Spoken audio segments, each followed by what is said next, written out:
I saw eternity the other night, like a great ring of pure and endless light, all calm as it was bright. Round beneath it time and hours, days, years, driven by the spheres, like a vast shadow moved, in which the world and all her train were hurled. The doting lover and his quaintest strain did there complain.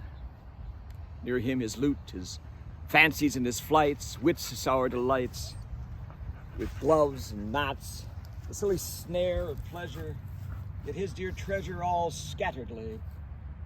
But his eyes did pour upon a flower. The darksome statesman hung with weights and woe, like a thick midnight shadow, moved there so slow he did not stay nor go, condemning thoughts like sad eclipses scowl upon his soul,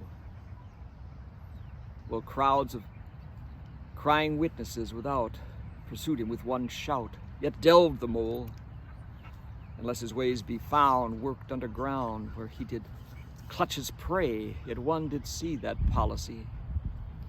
Churches and altars fed him, perjuries were gnats and flies. It rained about him blood and tears, but he drank them as free. The fearful miser on a heap of rust sat pining all his life there, did scarce trust his own hands with the dust, yet would not place one piece above, but lives in fear of thieves. Thousands there was frantic as himself, and hugged each one his pelf.